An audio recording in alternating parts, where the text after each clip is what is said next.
What's up, everybody? Welcome to The Real, a moving picture podcast where we break down and review everything visual. My name is Onyx Tajay. I wish y'all could see how many times it took her to record that little bit. I'll probably say about 15 times in and out. It's already like 3:50. This is recorded too. It's been an hour and 50 minutes of her trying to get that first bit. Are y'all seen when Charlamagne? She went, Levy? Charlamagne. It's Charlamagne. He's lying, y'all. He's lying. Okay, back to that. If you haven't already, make sure you're following us on all of our socials at The Real Film Pod on Instagram, Twitter, and Facebook. Like our Facebook page. Subscribe to this YouTube channel. Like, comment. If you like to see something on the podcast, definitely shoot us an email, shoot us a comment, or a DM. We're always open to receive critique. And, stay tuned. Check us out. Follow us. Like us, subscribe. And if you're not one for the visuals, we are also on Spotify. So we thank you, we appreciate you, and let's get right into it. You ready? Bro, I feel like when we start the pausing around, we should do a little like, oh, how you doing, man? What's been going on? You good? Oh, okay, yeah. Let's go ahead and talk about these movies today. Oh, you seen Doja Cat? That's crazy. Yeah, all right. We're not doing that. We're not gonna do that. Let's move on. Let's move on to our categories. I'm assuming he's ready, but let's move on to our categories, and that is our hashtag What's Hot category. We got a couple of things we want to review, specifically maybe some BBC content and things about our former First Lady. So we'll start with Killing Eve. I'm going to let Shaka take the lead on this because he's somebody who literally just started watching it. I don't know, or do you want me to take the lead? I can take the lead, it ain't no problem. You got a wider, I don't know. You got more knowledge on the show. Just describe what it's about for the people. Okay, I have no problem doing that. So, Killing Eve is a BBC America drama. Came out in 2018. So far, there are 3 seasons. It's brought to you by the networks of BBC America and AMC. It follows Sandra Oh, who, if you don't know who she is, she played in Princess Diaries as the principal. She also played in Grey's Anatomy, where she is notably famous for, and many other works of art. She also received recently, I believe, an Emmy as one of the first Asian women to receive an Emmy. I'm sorry if I'm wrong, but I'm pretty sure that's correct. She just received an Emmy for that. But the show Killing Eve, it follows Eve's life as a spy. It's not adding up to what she had hoped it would when she started. She is a bored, very smart M15 or MI5 security officer who is very desk-bound. It's MI5. 6. It's MI5. I'm pretty sure it's MI6, but I'm really looking at it right now. It's MI5. Can't say it's MI6 because pretty sure it's MI6. But continue. I'm pretty sure it's MI5 because they're not like full-on spies, like Tinker Tailor Soldier Spy. Like, it's MI5. But back to the actual bio for the show that is promoted. MI5 security officer who has a very desk-bound. Villanelle is a very talented killer and mercurial in a mood who clings to the luxuries of her job as a killer. Eve and Villanelle go head-to-head in a fierce game of cat and mouse, each woman equally obsessed with the other, as Eve is tasked with hunting down the psychopathic assassin. Sarah Barnett, BBC Presence, says, Killing Eve stands out in a sea of scripted story as a refreshingly entertaining and great fun. So this is the show that we'll be reviewing today. If you have not watched it, definitely check it out. It's worth it. It's trending right now because they're in the new season, and it's a cat and mouse game between 2 equally badass women, so it's definitely worth a watch. So I have my own opinions about the show. Obviously, you see Shaka has his own opinions about the show. I'm going to give the opportunity for Shaka to give his own opinions because I'm somebody who's fully caught up with the show, and so I want Shaka to give an opinion as somebody who's kind of like been binge watching it. For sure. So when we decided to review this show, of course I waited till like the last 2 days to start watching it. So I've been pretty much watching this nonstop. I've probably seen like 25 hours straight for this show. Mm-hmm. So great show, man. Great show. Like, what's I writing down? Yeah. Like, bro, the characters, insane. Like the character, like, I say like how unique they are. Like I've never seen a show where it's like the 2 main characters are the way they are, where you have like the spy, like I would say the rookie spy. Cause like, what was her job before she like joined the counterintelligence? Was she like a secretary type person? Or what was she doing? Sandra Oh's character? She wasn't a secretary. What was she doing? Like in the British? Wait, she was like she was like more so like on the desk. So it's kind of like you're not really going beyond investigating outside of the desk. So she wasn't on the ground.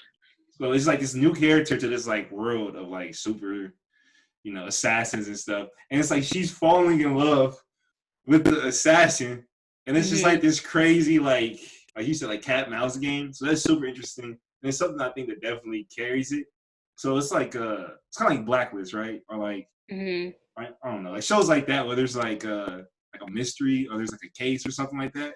And it drives the show, but the whole time you're still looking at like the deeper things going on. It's kind of like in that vein, in my opinion. So definitely something I feel like if you're like looking for something to watch, I think it's something that will feel familiar and like feel kind of, but it'll be really different the more you dig into it. I don't know. Would you agree with that? I think it's definitely like very interesting and a new take of, since it's like first off is a protagonist and the antagonist is two women in like this drama thriller spy series that involves an assassin. Then you have this like assassin who is like lethal, and it's like she's lethal, and it's not because like she's the stereotypical woman who's like seductress or anything like that. No, she's just lethal because she's a chameleon in a sense, like she can really pose as any type of person or be in any type of environment and fulfill her duties of being an assassin for the 12, which is pretty cool. And then it's just also like Sandra Oh, I think it's also new in the sense of like you seeing the protagonist falling for the antagonist, and it's also kind of like, is she really falling for her, or is it like that Stockholm syndrome type where it's kind of like this person at any moment can come and kill me and hurt me. And it's like you ultimately could get conditioned to like find some sense of moral compass with this person. But I think you hit on something deeper, because I feel like you're right in saying we have seen like the whole like protagonist or antagonist, even if it's like opposite sides or like good and bad or whatever. But it's it's tapping into that little bit of us that like something we're not supposed to like. You know what I'm saying? Yeah. So we're experiencing like the protagonist. Yeah. So it's like, whatever it is in your life, whatever. But there's always something that like, bro, this is obviously bad for me. Everyone can see it. But like, when I go to bed at night, like, dang. But like, I don't know if it's an addiction or something. You think about it, And so we get to see how that develops and how that grows over time. That's really cool. And back to like the whole like female assassin, but she's not like this like seductive, whatever. That reminded me so much of. Is there a movie with what's her name from Silver Linings Playbook? A whole bunch of stuff. Jennifer Lawrence. It's a movie that came out where she was playing a Russian spy, and it was on the whole idea of being the seductrix. Oh my God, seductress. Yeah, I get it. Yeah, femme fatale, whatever. But not like it's not that. You know what I'm saying? That's really dope because like it was called Red Sparrow. Which Red also Sparrow. Not a bad movie. I actually kind of like the movie, but it definitely plays on the same thing we've seen. You know what I'm saying? My gosh, she's gorgeous and like is engrossed into this world of being a spy with no choice and all that. No, it's not like that. This lady clearly had a choice. I mean, we feel like Villanelle might have had a choice, but ultimately, like Villanelle just likes killing people. It's not like a means to an ends for our assassin. Psychopath, and it's just crazy to see like. How many shows would you say you've seen where it's like the psychopath is like the main character and it's like a comedy, whatever? I feel like I've seen it before, but I don't know if I've seen it a lot in like TV format. You know what I'm saying? Yeah. I don't think I can like off the top of my dome recall something of a show that's similar to this. I mean, there are definitely some shows that are out there in regards to like cat and mouse game, but it's like funny, like it's a funny type of drama. It's like a funny type of action where it's like more so movies, but like the whole idea of like, oh no, this is really a killer. Here's really our protagonist who is supposed to be catching this killer, Villanelle, but she's ultimately like always protecting this killer, even though this person is wrong, like it's bad. I don't think I've seen something like that, especially not in show format. Yeah, I don't think so. Also, or movies. It's usually like a Hannibal Lecter kind of way, where it's like he's kind of funny in his own sick, twisted way, but he's always like the intellectual superior, right? So whoever is like the assassin or whatever, most films are usually like intellectually superior. I don't get the feeling that Villanelle is like intellectually more superior than anybody else. she's very good at her job, killing people. And she like, I feel like her edge is the fact that she is a psychopath. Like she just does things that normal people wouldn't do. And I think she possesses the ability to fully like embrace her character. That's one thing I want to talk about too. Judy Comer, who's the actress. She's an English actress from Liverpool. Shout out Mo Salah, our boy Sadio Mane. Football is back. We in here. Chelsea, go Blues. Anyways, it's just crazy that like she's an English character, right? But her character's main nationality is like Russian, right? And she pulls off this like Russian accent to the untrained ear, which is me, very well. It's just like her character like is always switching accents, is always switching. That's what says she's a chameleon. She's really good at that. Yeah. And it's crazy. I think the actress did a really good job of like playing that role too. That's pretty dope. One thing I did want to talk about is the killing in this show. So, bro, they treat life so cheaply in this show. That's my only major complaint. Literally my only big one. Like these other things, whatever. But in terms of just like flaws, I do think that sometimes they kill people for the sake of just like killing people, or because it was the easiest way to progress the story. Point in case, I'm in season 3. I think it was season 3 when they killed. Dang, we're doing spoilers. Oh okay. My god! Spoiler alert! Spoiler alert! All right, are there any other big topics? Hold on. If you do not want to hear a spoiler, jump past to our next marker for the podcast. But spoiler alert. Well, I would say before the spoilers, do you want to is there any like major things you want to say to like before we start getting into this? Because I want to talk about the whole killing type of aspect of the show. I definitely do. The whole killing of the show. For sure. Also, too, when we do our BBC episode, I'm gonna come back to this and we'll talk more about like British slang and like things like are confusing sometimes, but then sometimes it makes sense. But that's a whole different discussion. But no, bro. All right, look. Obviously, there's shows where killing happens a lot more than like realistic, and it's in a way to where like obviously like they're not valuing every life the same. That's fine. It's a show, whatever. But shows like Game of Thrones, I feel like they still use the deaths to progress a deeper theme or like a topic. Like in Game of Thrones, right? When someone died that was important, that like you would never thought they would have died, it's because they were doing something stupid. This isn't about the show. Like Ned Stark in season 1, it's not a spoiler now, bro. It came out like 7 years ago. So if you haven't seen that, bro, come on. So yeah, Ned Stark dies at the end of season 1. All right? Have you seen Game of Thrones? Yes. Yes. Okay. But it's because, bro, he was trying to be this righteous character that played the game. You know what I mean? And what the author was saying is like, bro, fuck up. All right, dang. Forget all the righteous stuff. Like, bro, this is a Game of Thrones. This is where you gotta get your hands dirty. All that Bernie Joe is my friend stuff, throw that out the window. You know what I'm saying? There's a deeper theme to it, you know? Killing Eve, bro, do you get the sense that it's always tied to something? Or is it just kind of like... No. I feel like ultimately, like, yes and no, because, like, a lot of the deaths are kind of like, not all, some of the deaths are closely related to, I want to say, some of the deaths are closely related to what's going on with the 12 and them being able to, like, hide, like, them being this lethal assassin group or business. And then it's also closely related to, okay, Villanelle is trying to, like, kill people who are close on her tail or close to, like, revealing her true identity. But then also, too, you have to show the fact that, okay, she is an assassin. So there are going to be times where she's just killing people that we have no idea are closely related to the story. And she loves killing ultimately, people. Yeah, she's a sociopath. So, of course, we're going to see her kill people that we do not know anything about them, their relation to the story, nothing, because we have to see her actually killing somebody for it to play into the idea she's an assassin and she's a sociopath who is an assassin. I get that. But I do, to play devil's advocate, I do agree with you that there are some instances where it feels like they are just killing people frivolously.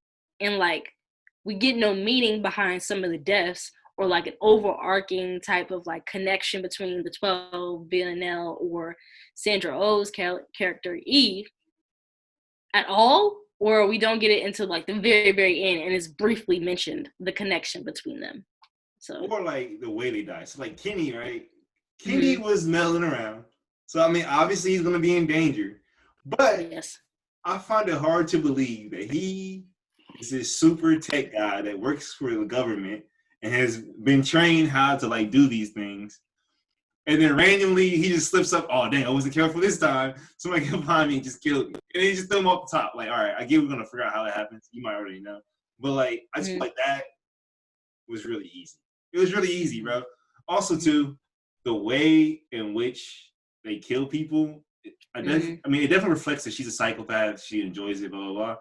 But when they allow Villanelle to kill people with such ease, right, it runs the risk of doing that thing in like superhero movies where like you never feel like the superhero can die. You never feel like they're vulnerable.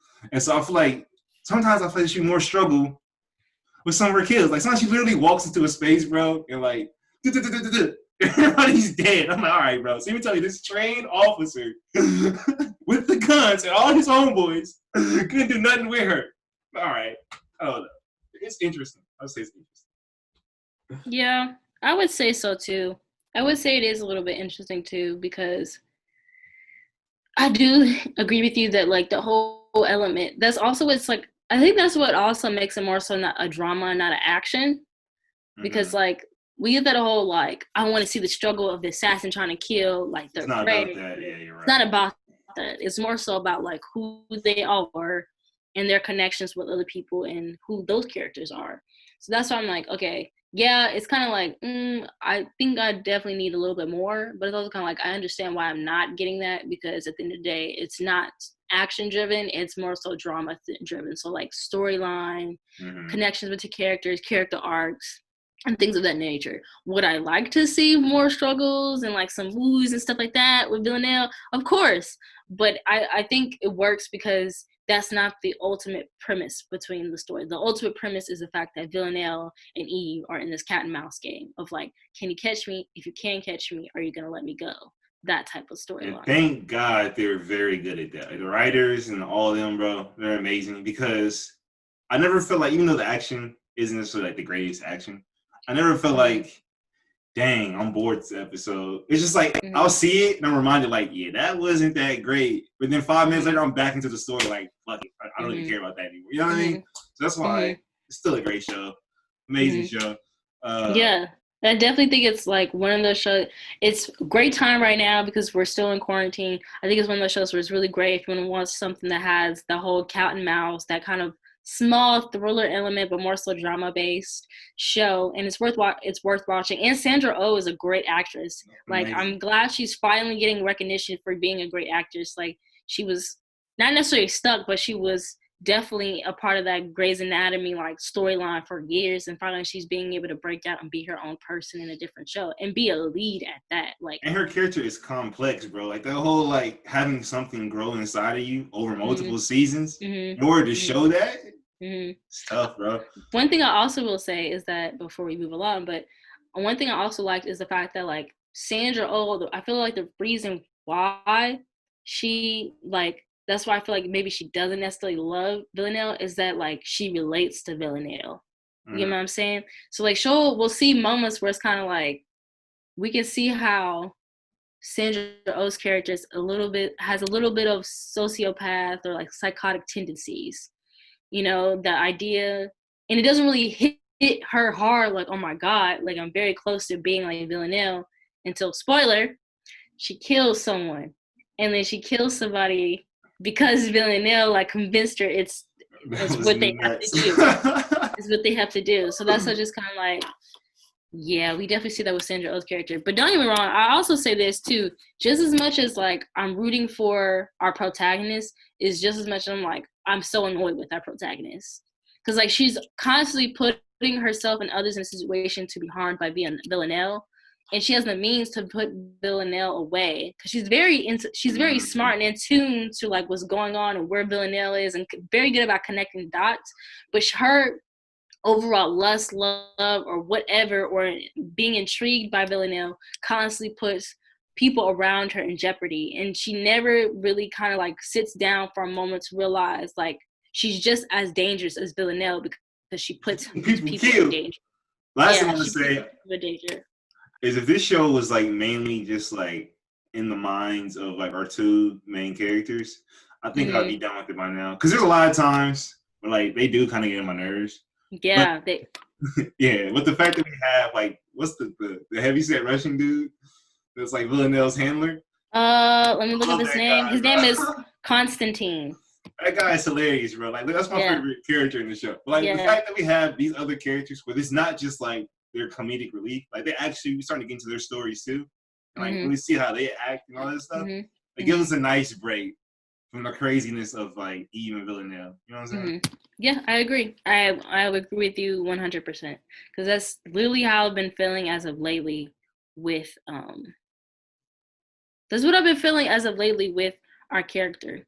Mm-hmm. Like I just feel like they both our protagonist and our antagonist, Villanelle and Eve, they both really just be annoying the heck out of me. And then there's also moments where I'm like rooting for them. So like I'm rooting for Eve to catch Villanelle, or I'm rooting for Villanelle to escape. Like it's both equally like that. Is that girl from? I'm sorry. I just remember something. Is that girl from? I talk about Game of Thrones. Isn't that one actress the daughter from Game of Thrones? Am I bugging? Villanelle? Not Villanelle. I'm talking about what's the head of MI5 or whatever you want to call it. The old lady. Fiona Shaw? Yeah, her daughter in the show. Okay, yes. She looks familiar. I'm pretty sure she did play in Game of Thrones. She played in Game of Thrones. She was like a fighter. Like she was like a swordsman or something. No, wasn't she the one who had the brother? The brother That whose was stuff gay? was. No, his brother's stuff was chopped off. Wasn't that her brother? Yeah, I think so.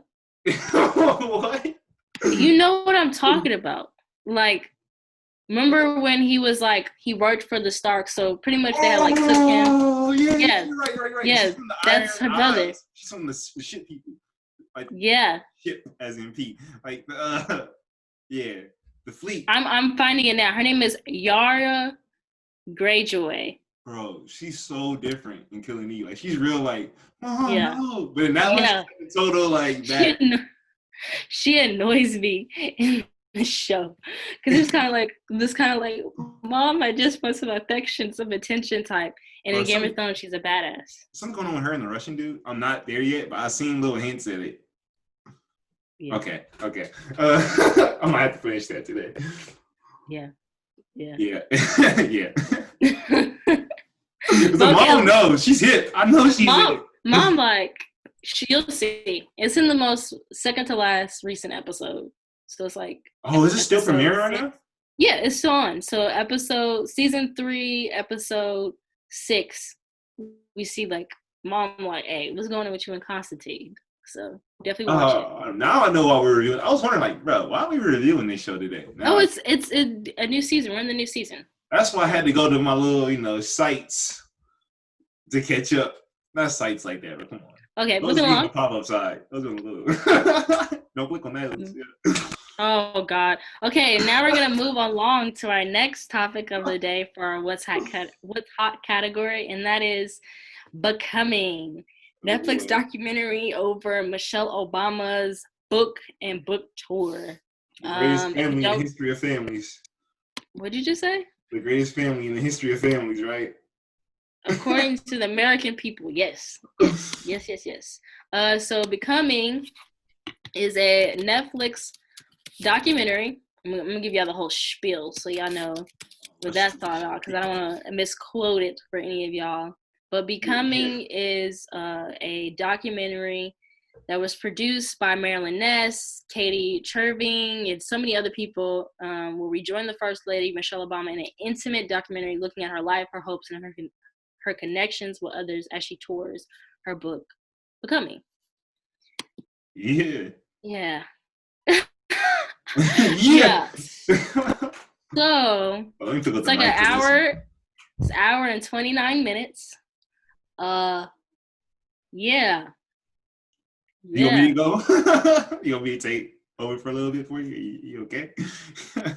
I know you got some deep things. Okay, I can do it. Okay, ultimately. Don't ruin your career now. Shut up. Ultimately, I love documentaries. I feel like documentaries are a way to look at things from an unfiltered, raw type of like stamp storytelling sense, is one of the most unfiltered or like straightforward storytellings I feel like that you can get when it comes to like learning about something or knowing about something that's happening. So like, for example, the Ted Bundy movie is going to have a lot of fillers and stuff to drive the narrative, and that's going to be very different from the actual Ted Bundy documentary that you get, you know? And so when you hear about Michelle Obama doing a documentary, you're thinking, okay, former First Lady Michelle Obama, you're thinking, okay, now is an opportunity for me to get a very little bit more sense of who Michelle Obama is. Like, we're getting deep below the surface. I'm getting the inner workings of her life, the inner workings of her mind, you know, where she comes from when she was putting in different situations during her husband's presidential run, Barack, 44th President Barack Hussein Obama, you know. But I watched this and I'm just like, oh, okay. So everything I pretty much, on low key, I felt like everything that I pretty much got from the documentary, I could have looked up and got from Wikipedia. I'm not even trying to be rude. I'm not even trying to be disrespectful. It's literally like, it's probably one of those things that like pub the fact that it was getting a raw take of Michelle Obama that we have not been able to get. And then when you watch it, it's kind of like, oh, it's just kind of like the same things that we were told those previous 8 years and now. Like, we're getting the same thing. I'm not really getting, you know, her core struggles with being the first lady. I'm not really getting her core struggles of being a Black woman, the Black first lady. I'm not really getting that in depth, you know? A lot of this stuff feels like a filler and a perfect imagery in regards to like sell the book and to sell this image of this first lady. And don't get me wrong, this could definitely be her image in much respect to her regard and her withstanding one of the most powerful roles that shit. That's her image. That's her image. She's the most perfect person walking on the face of this earth. Okay. But she even mentioned that. She mentioned that in the documentary, was just like, those past 8 years was her just fighting to be the most perfect representation of herself, or the perfect representation of a Black woman in the most powerful position in America, First Lady. So she definitely mentions that, and we see that. I was just hoping to get more beyond that, more in regards to like the struggles of trying to attain and maintain this level of perfection. Unfortunately, I felt like we didn't get it. A lot of people are very hyped about the book, but I can tell you there are some people who are still kind of like her book Becoming was pretty much the same as the show. It's pretty much just the same as the show, or is like people were expecting more from the book. You know, like I said, that unfiltered, raw type of storytelling about her life and her role, and they weren't necessarily getting that with the book. And then it's really just copy and pasting the book into a documentary. That's my take on it. I got Shaka, so many like thoughts that just popped in my head over the course of you talking right now. I'm gonna try to like streamline what I'm thinking right now, but I do think like going back to a couple episodes ago when we talked about documentaries. I know I feel like it was you that talked about this, about how like when people are a part of their own stuff, like with Dr. Dre, how like you're gonna get this very watered down peaches and cream version of reality. So I definitely understand why that would happen, and I understand like her not wanting to get deep into that. But it's just best question: why do we need this? And so like off the top of my head, I can think of 2 different topics.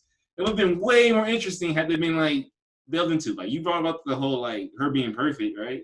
And how she said that, and maybe they showed it for a second, but they literally could have made a whole 2-hour movie about her really navigating, like a documentary about her really navigating in detail, like these situations. Like bring up a situation, show how maybe like early on, how like she didn't really know how to handle it. Like they kind of talked about it, but not in detail. How maybe like the repercussions. Maybe talk about what did Barack say to you afterwards. Or if you don't want to talk about Barack, because I do have a note, like they on purpose wanted to keep Barack towards the middle and end. They didn't want to make it like all she is about him, because it is about her, the former first lady. So if that's the case, let's say you want to dive in on this subject, then as for Barack thinks, let's talk about what the staff is saying to you, or like what are the people around you, like when you meet these advisors, how do you trust them, or like how is that relationship built, or like, you know what I mean? Like let's talk more about that stuff. All right, I get it. You don't want to talk about that because it's private.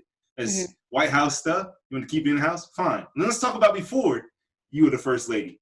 Let's talk about that challenge. Let's talk about how when you, if we want to like not make it about Barack, let's keep it about you, but let's talk about how someone in that position who's so smart, so accomplished, so qualified to do great things in this world has to put all that on the back seat, on the back burner. Let's talk about in detail what your emotions were like when that happened. I want to hear a first-hand account of like how someone gets through that. I can't imagine what that must have been like for her. Like she's so many interesting things to talk about.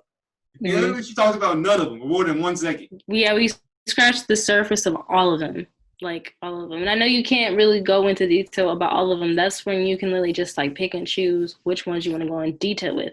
And literally we just got a scratched surface of all of them. And I felt like it was a little bit, I hate to say it, I felt like there were some instances that were not needed that made it feel like a little bit all over the place. So like we're getting those teenagers, those young women and their stories of becoming who they wanted to be. And I'm just like, I mean, I get it. I get what they were trying to do with that, with the young Latinx woman, the Mexican-American woman, and then the young Black woman, and then her being in these kind of like these tough talks over her book with some, indigenous groups or like high school women of color, like stuff like that. I get it, but it was just kind of like, for me, we could have took that time into diving deeper into those two things she mentioned. I think that for me personally, those are the moments I actually did sit up. I think Michelle Obama has a gift with speaking to the youth. Like she literally start a Twitter account and just speak inspirational things to the youth of Black America. I think that'd be dope. I think the issue is it relies a lot on like her just overall speaking ability because she's a good speaker, but she's not I don't get the same sense of her commanding the room like a Nina Turner, right? You know who Nina Turner is? She's Bernie's campaign advisor. Yeah, faintly. Right, so like someone like that, right? Two great speakers, but one of them's way more of a like I command the room, whatever. Like when I would speak, it's like, dang, that's interesting. If I'm watching this show, doing work, I have to pause. Like, dang, what's she talking about? I don't get that with Michelle, except when she talks to the kids. So I do think that was dope, and maybe she's been more about that because that's like becoming. Maybe it's more about like her on the road interacting with these kids or whatever. But it is weird how they just kind of like snuck that in there for a little bit randomly. Like it came out of nowhere, bro. I was like, am I still watching the same show? Like, but I would have personally liked them to just make a show about that. Maybe that would be better. Yeah. Also, too, I want to briefly mention before we move on to our next topic and do the essence of time, but I want to talk about how like we talked about brushing over a lot of things. And so one thing that really bothered me that they brushed over, just like how I felt like it was brushed over during the presidential run, was the police brutality and violence and white supremacy of Black people in America during the time of having a Black president. If you were somebody who was old enough to be conscious enough about the world and like America and police brutality during that time, you were probably somebody who felt like, and she mentioned that a lot of Black Americans or a lot of Americans think like, how could we have deaths like Trayvon Martin, Freddie Gray, Eric Garner, Oscar, all that during a time we have a 44th president and he's Black and he has a first lady who is Black. Then it's also like during that time, it's just kind of like, okay, what are y'all saying about this stuff? What are you actively doing about this?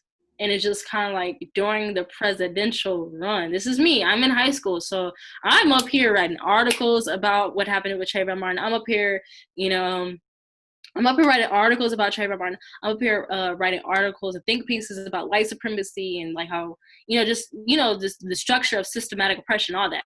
So that's what I'm doing at such a young age, at the age of like 16, 17, 18 years old, right? Going to protests, walks, getting to college, doing protests for Mike Brown, like stuff, all of that. That's what I'm doing in high school in my first years of like college.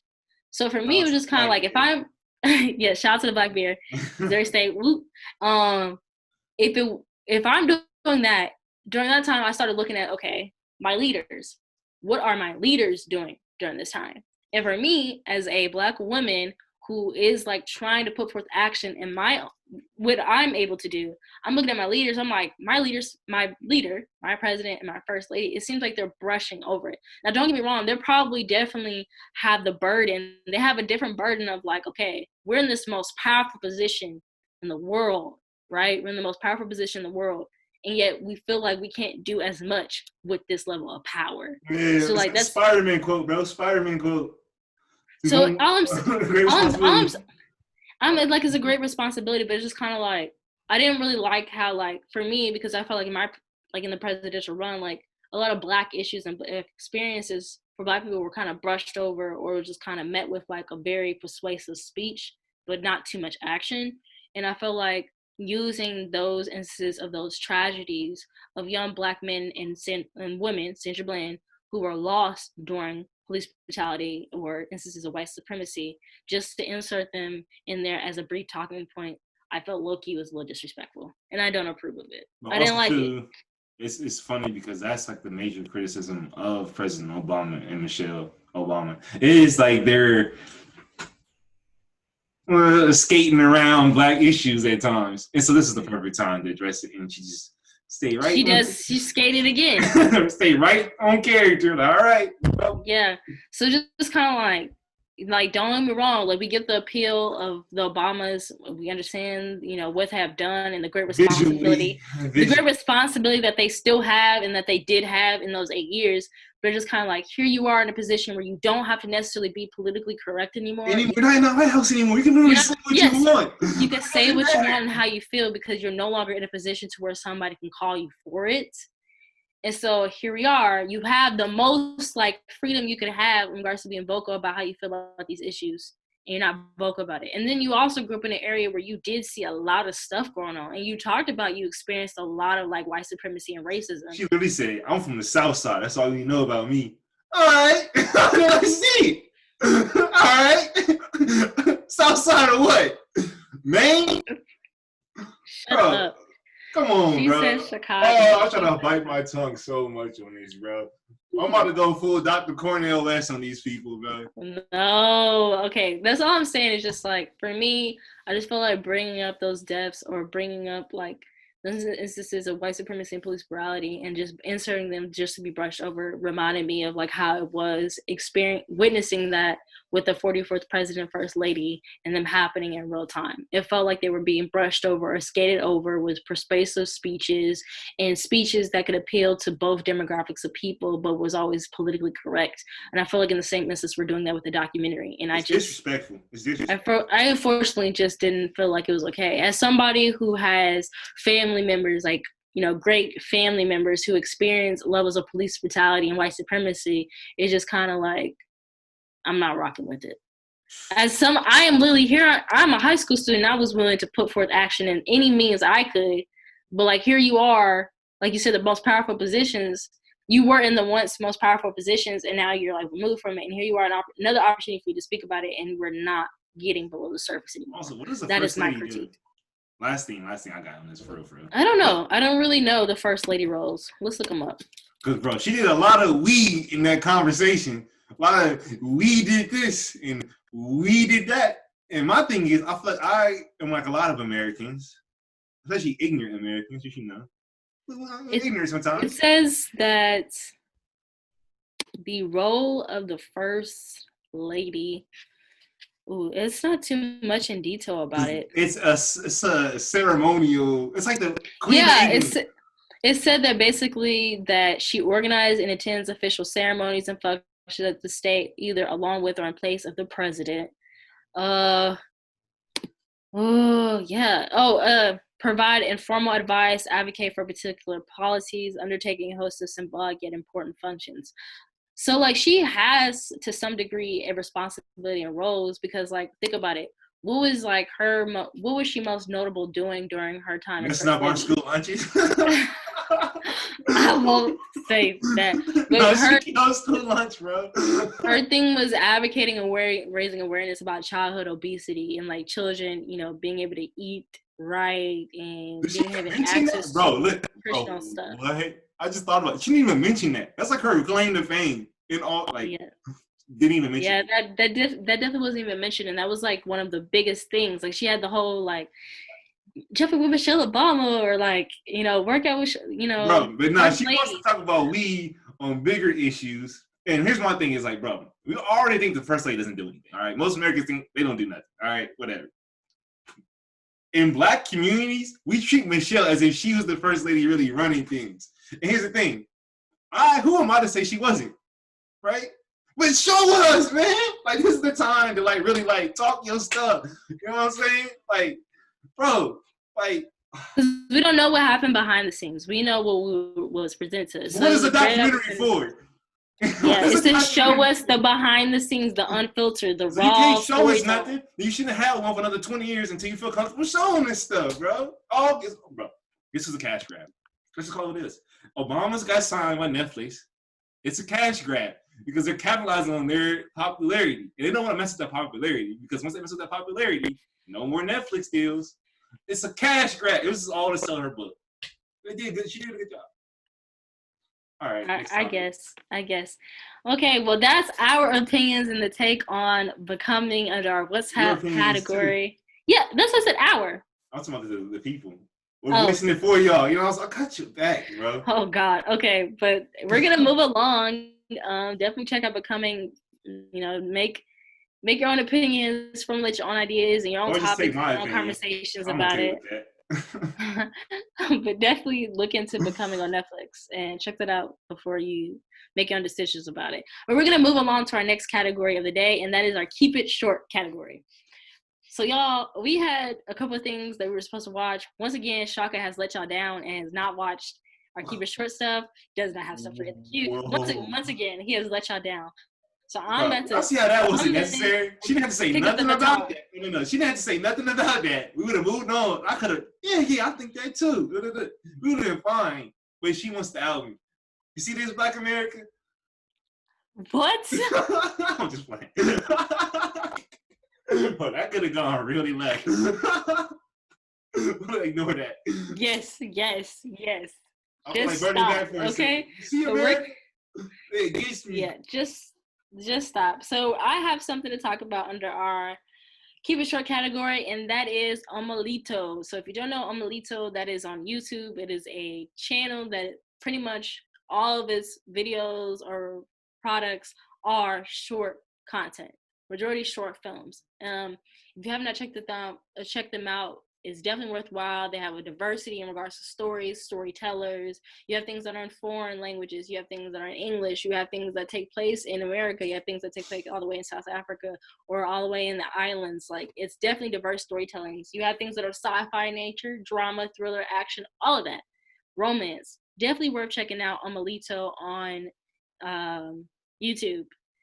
Worth it. You know, they have 2.5 million subscribers. So obviously there are people who like it. I am one of those subscribers. So definitely check them out. But I really want to talk about one of their short films. And keep in mind, Omelito does not, necessarily write and produce and script, all that. They actually, these are like award-winning or like really great festival winners of shorts, and they like acquire them. So like they take them on and put them on their platform for them to give more recognition and light. So what I want to talk about is the Omelito short film, and it's called It's about a burn survivor who goes on his first day after his accident, and it's titled The Things You Think I'm Thinking. This is a really, really, really, really good like short film in regards to like that anxious feeling that you feel. Like, I am somebody who I'm a Black woman, and I identify as disabled. So if you're a part of that demographic of people, or even if you're not, it's one of those films where you can actually like watch and just feel like what your character, our protagonist, is going through, that insecurity and the level of like worry that comes with like dating with a disability. You feel just as anxious and just as nervous and just as heartbroken as our main character, and it's worth watching. So like, he's a burn survivor who hasn't been on a date in years due to his burns. So his burns have caused him to be amputees in both arms. Also, just be disformed in a sense, appearance-wise, and just him, finally being back out there on a date, and then him having his own insecurities prevents him being able to connect with somebody who probably ultimately is just liking him for them or going on the date for him. And it's just him having this back and forth of like, are you really dating me just because you want to date me, Or are you dating me out of sympathy? Or are you dating me out of fetish? Or are you dating me for a number of other reasons that play into his insecurity? I think it's really worth watching. It also highlights not only like a Black man, but also highlights a disabled person. It highlights a queer couple. So there's two gay men. Like it's really great in regards to representation. It's definitely worth watching. It's also, acted. Our protagonist is acted by or portrayed by an actual person who is disabled. So this is himself. He is a burn survivor and he plays this role. So it's probably him pulling from his own experience with being a burn survivor in the dating world and putting that to drive his story or his character forward. I loved it. It definitely made me a little emotional. It's definitely worth watching. I connected to it on so many levels of like, yeah, being a disabled person in the dating world, that is hard. It is hard, especially like when you get to the social media platforms. It's like, let's be honest, social media platforms are superficial, or dating platforms are superficial. So it's kind of like automatically, are you physically attracted to me? So it's like plays into that, I think it's worth watching, and it's something I definitely connected with as not only a Black person, but a person with a disability. And I feel like it'll be a great way to gauge some type of conversation from it. Check it out. It's called The Things You Think I'm Thinking, brought to you by Amelito, where a burn survivor goes on his first date after his accident. Worth watching. Premiered on the channel May 12th of 2020. So it's fairly recent, y'all. But that's all I have for Keep It Short. I think that's all we have for Keep It Short. So we're gonna thank you all for watching. We appreciate you. I gotta give the whole spiel. If you do not follow us on our socials, make sure you follow us at The Real Film Pod on Instagram, Twitter, and Facebook. Like our Facebook page. Subscribe to our YouTube channel. Like, comment. If you have some suggestions of things you want us to watch, if you personally are a filmmaker and you got some things that you want us to break down or review, we'll be more than happy to do that on this show, because that is what it's for. We are a moving picture podcast that reviews and break down all things visual. We thank you. We appreciate you. My name is Odyssey Tajay. Shaka here, back again. I was animating this vlog. We in the middle of the day. It's not like 2 a.m. Hey, I gotta talk my stuff. I know y'all enjoyed it. I'm gonna have to do this again. Alrighty, I think the people got what they needed. We thank you. We appreciate you. Peace out. See you.